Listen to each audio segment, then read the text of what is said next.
One America News continues to defend itself against attacks from the mainstream media as President Trump continues to praise the network. Meanwhile, Robert Herring, the CEO of Herring Networks and founder of One America News, says this is all a sign that his network is growing and the mainstream media is worried. Mr. Herring does not speak out in the media often, but when he does, he gets right to the point and to the issues that matter the most to him, especially in these uncertain times.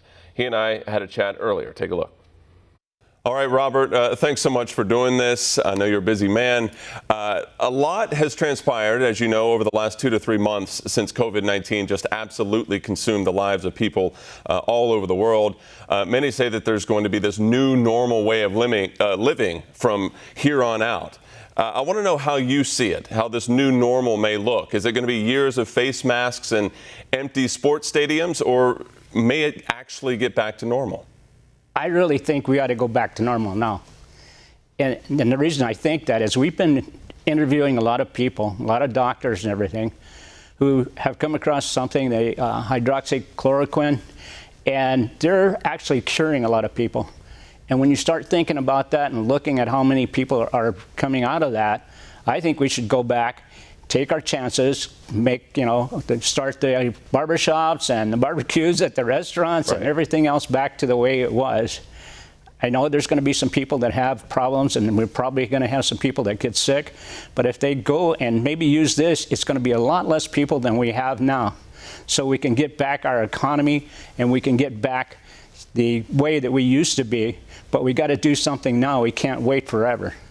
So get back to normal as quickly as possible with a little help from hydroxychloroquine or a drug similar. That's one thing. I don't know if the people have been watching what we've been doing here, but for the last 3 or 4 weeks, we've been interviewing doctors and people that have survived and everything else, and it's amazing what's happening. And I think what President Trump should do is bring a doctor in to help him guide what he's doing, because he's doing a great job. He was one of the first ones that recommended this. But we need to do something now and get out and go to work and bring it back. Well, I want to talk more about hydroxychloroquine in just a minute, Robert, but the WHO, the World Health Organization, has been blasting the idea of herd immunity without a vaccine in place. I want to know what you think the country might look like if we wait 18 months for a vaccine before fully reopening the country. I almost don't think we'll have a country. You keep going like it is, and people are starting to kill each other. There's people committing suicide. There's all kinds of things. Plus, all the businesses are going bankrupt, or the young families that are starting businesses aren't being able to take it from here. There's just too much damage being done right now. Well, in the simplest terms, why do you think hydroxychloroquine suddenly became so controversial? I really don't know, but I think maybe because the cost of doing it is like $1, $2 or something a pill, and that's unbelievable. The people that made it, Bayer, I think, gave us quite a few million in America, and we can't find where it's being used. We find doctors that are using it, but we can't get where anybody's tried to use it and find out, officially what's going on with it. And there's something in there that I don't know about. Well, as far as the controversy surrounding it, one thought might be, of course, that President Trump, and you just mentioned this, President Trump called hydroxychloroquine a game changer, bringing all of that attention to it. So do you feel like if he maybe had not had done that, hydroxychloroquine might be getting a lot more positive press, or are you glad that President Trump brought it up and brought it to the national attention? I'm really glad that he brought it to the national attention. And I really hope that America isn't so bad that they would kill somebody for something that's political, or let somebody die over something that's political. I can't think that we're that bad. What do you think about all of these other channels who have been attacking you and attacking OAN? This has been going on for some time now, but it seems to really have ramped up. Of course, as President Trump watches our channel, he notices One America News. He loves One America News. He makes that comment. He comments on One America News all the time. So I want to know what your thoughts are as the mainstream media continues to attack you and OAN. First of all, I kind of enjoy it, because to me what it really means is that we're making progress. They're worried that we're coming up. There's a lot of reporters out there that should spend more time really doing what our kids do and doing research and everything and trying to put out real news. It's just a joke. We had one that talked about the white helmets about 2 or 3 days ago and how ours was false. But I don't know if you remember, but we had a reporter that was in Iran, well, he's actually in Syria. And when that happened, I think he was there the day before President Trump bombed. And he was the one that went out to the hospital that supposedly the white helmets were claiming that was gassed. And he couldn't find anything. He went and talked to all the doctors and everything else. And we've ran this story before. But they're telling us we had the false part of the story, that it wasn't real. But the thing is that if you check it now, you'll find out who was lying. We had a reporter right on scene. Their reporter that was on scene was on the border of Turkey. So.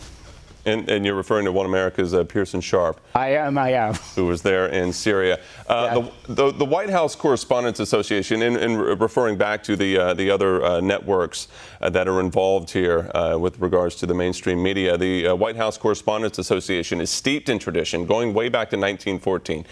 Do you think OAN has sort of knocked them on their heels a little, maybe created a rippling effect of change of the way that things are done in the White House briefing room? I think that, first of all, we tried to join that 5 or 6 years ago, and they wouldn't let us join the group. But I think the group has become so intense on taking Trump down that they forget what they're supposed to be doing. And what they're there for, and what we go there for, is to find out what the president is going to do or what he's talking about, and so we can pass the news down, and the real news down to the rest of the people in the world. But the problem is, if they're arguing about if Trump said this wrong or did that wrong or trying to catch him into something, it doesn't really help bring the news out to the people that really want it and need it. So we've had some problems with them. When we really got in, we got one seat that we had to share. That seat, we could use sharing it, maybe twice a week or something like that. And at that point, we've had some problems with them. So. Right. In an interview, I want to mention this, Robert, in an interview last week with the New York Post, President Trump was talking about his battles with the press and said he actually enjoys, enjoys the sparring, that people enjoy watching it. How much of that same spirit is in you when it comes to getting the attention of some of these big players in the news industry? Do you enjoy the sparring? I enjoy the sparring, but I don't like it when you have people in there that are making people cry. And you know, Sarah Huckabee, they made her cry the way they were treating her, which was horrible. President Trump doesn't get a chance to really respond to the people or whatever. The questions that they ask him are always putting him under defense, not telling you what he wants to do. And I think that, you know, it should be used for something different, and that's what we're hoping for. What they did after Chanel went in and talked to him about having a seat and everything, and she was talking to Trump and asking him a question about the Chinese virus. They actually told Trump that that was racist, so she was asking Trump if he believes that saying Chinese something is racist, and he said no. And at that point, she stood up and said, you know, there's people in here, in this room, that are Chinese that are working against us. And the next day, our seat got moved to 5 people that we had to stand with or come in. So that means about once every week she could get in there. Right. We ended up being put in a corner and having to stand there, and that was from an invite from the White House. And then they would harass her, and at that point we decided we have to do something about this because they can't do that to my employee. So we're starting to take action, which you probably know by now. So right. At this point, we're moving on. Any thing you can say about taking action on that? I would say that we're working on it. Okay. That's about it. All right. I do want to ask, one of the biggest questions and comments that we see out there is, when is OAN coming to Comcast? When is OAN coming to Spectrum? When is OAN coming to Dish? How do you best explain that? How do you answer that? Well, first of all, you know, the first thing everybody complains is, well, you don't have that many people watching you, which is kind of true. I think we're in, you know, a pretty good group of people watching us, but we have about 1/3 of what we should have. When we go to the people, and since the first day I started the company, we went to everybody. We had the first, maybe not the first, but the 4th HD company, and on that we went around trying to sell it. We went to every place you could think of begging to get on. And you have to go in there and try and sell the company. Well, there's a problem in that no matter what we do or how good we are, Comcast is never going to carry us. They own NBC and MSNBC and some other organizations, and they just will not carry our channel. Why not? They do the same with the other people, okay? There's people that they could get on. I could get on if I wanted to pay them. But if I had to pay them to be on, I'd last maybe a year at the best, and that would take every dime I had. So we don't do that, but there's been channels try that, and they're out of business now, as you know. Probably, I think Blaze was one of them that originally started that way and had to pay in the end, and I think that, you know, that was a great channel too. But at this point, we're going to work at it, everything we can do, but we know that, you know, we will never overcome that. We pay or ask for 10 cents from viewer, and people out there would have to pay maybe 20 cents for our company, and that would give, you know, 50% of that back to Comcast. They don't want to seem to do that. So for us to keep chasing, it's not very good.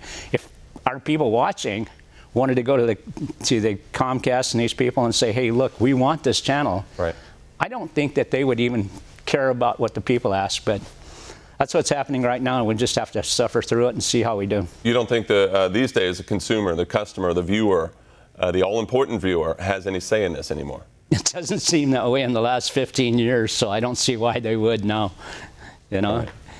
Well, now what's changed in your mind, and this is the last one on this. What's changed in your mind? There was a time where people could either call up or even write a letter to people, and if they got enough, voila, there it was on the network. So what's changed? Why wouldn't they listen now, do you think? Well, let's go back. I remember a guy that started just a little bit before I did, and he had an HD channel.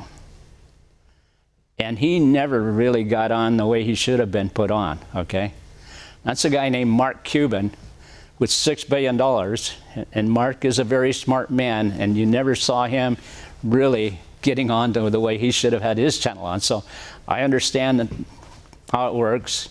You know, they own the cable business, and at this point, they're not going to take anybody on that's probably a conservative, number one, because they're not.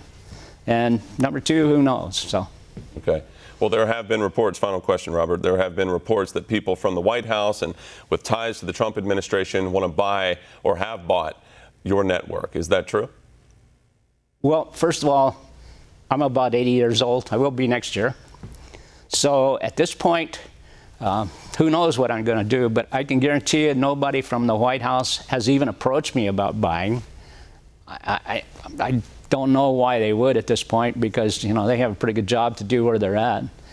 But there might be a day when something comes along, who knows. But at this point, what we're doing is we're going to expand. We're getting ready to double the size of some of our studios that we're working on. I'm not going to tell anybody where, because I want to get there first. You sure? And we're hiring people, as you know, and we're bringing up the channel so that we can keep going to a different place and a better place in what we're doing. All right. Well, I'm excited. And I do want to mention, by the way, from this desk, nearly exactly 7 years ago, I got my start thanks to you. So I personally appreciate it. But President of Herring Networks, Mr. Robert Herring, my boss here at One America News, thank you for not only your time today, but also for keeping everyone here safe and healthy and working during these times. It's been my pleasure to work with the group that's here. I think you're the only one in the company that's ever got to sit down and really interview President Trump. Yeah, before he got elected, right before he got elected. Yeah. And we're going to get there again. I don't think that we've ever been able, any of our people, to sit down and interview him, number one, except for Sarah Palin, who worked for me for about 2 weeks, I think. So right. She got to sit down with him. Well, as you said, positive things are happening, and improvements are being made, and we'll get there. Robert Herring, thanks for your time. Thank you, Patrick. Want to see more videos like this? Click on the link below and subscribe to One America News on YouTube, and call your cable provider and kindly demand that One America News is added to your lineup. Call and subscribe today.